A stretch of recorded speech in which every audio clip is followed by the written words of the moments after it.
Vegeta, t'as toujours été mon héros, mais depuis quand on fut contre un Teletubbies, frère? Putain, t'es sérieux? Salut les amis, on se retrouve pour la review de l'épisode 102 de Dragon Ball Super, et honnêtement cet épisode était bon.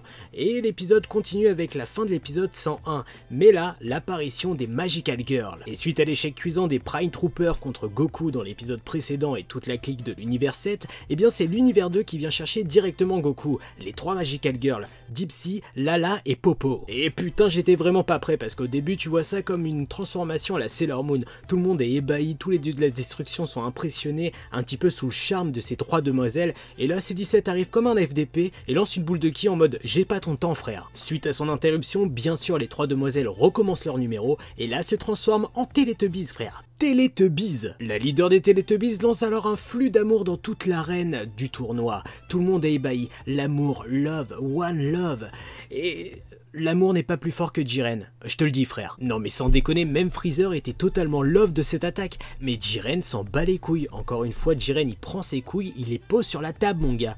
Direct. Chaque Teletubbies attaque alors un guerrier de l'univers 7, Vegeta, Goku et C17, mais on va s'attarder sur le cas C17 qui m'a impressionné dans cet épisode. Honnêtement, franchement je le kiffais dans Dragon Ball Z, mais là dans Dragon Ball Super comment il envoie du lourd mon gars. La Teletubbies aux griffes de chatte, miaou, a attaqué C17 et là tu pensais que le mec allait perdre pied, mais il a été super intelligent, il a activé son bouclier d'énergie pour la gommer, et là il l'a fait tourner pour l'envoyer en l'air, et honnêtement putain c'était super bien pensé. D'ailleurs je sais pas pour vous mais cette technique m'a fait un petit peu penser à Neji dans Naruto avec son saut divin là, je sais plus comment ça s'appelle.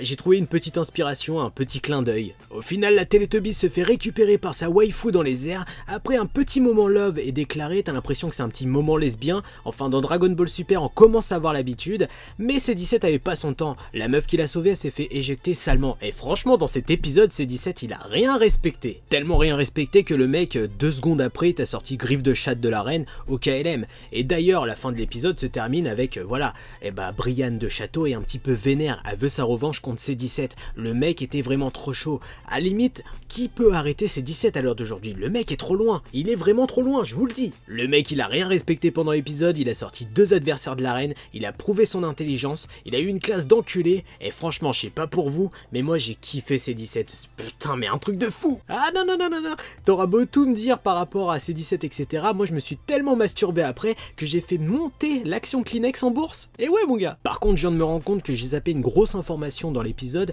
c'est au tout début quand Zeno il check son iPad, et bien quand il fait passer les teams, quand tu vois la team de l'univers de Champa, ah, tu te rends compte qu'il y a 2 Namek mon gars, 2 Namek, et franchement juste pour ça t'as envie de dire merci Akira Toriyama. Et avant de se quitter on va parler de la preview de la semaine prochaine, donc l'épisode 103 de Dragon Ball Super. Et bien je sais pas pour vous mais moi je vais être hypé à mort, puisque ça va être la revanche entre Brianne de Château et C17, et surtout un Gohan mon gars, un Gohan qui a l'air fâché, vénère, énervé, et juste pour ça, rendez-vous la semaine prochaine. Voilà les amis, la nouvelle review se termine, j'espère qu'elle vous aura plu. Alors désolé, j'ai pas parlé fort dans la vidéo etc parce que les 4h20 du matin, j'ai tourné la vidéo le soir, je vais pas dormir de la nuit ni rien, parce que demain en fait je fais 8h30, 18h au taf, et juste pour que vous ayez votre review le dimanche, eh bien je dors pas, voilà, parce que je vous love. Alors n'oubliez pas de liker la vidéo, de la partager, et surtout abonnez-vous à la chaîne YouTube. Sur ce, moi je vous laisse, tchuss.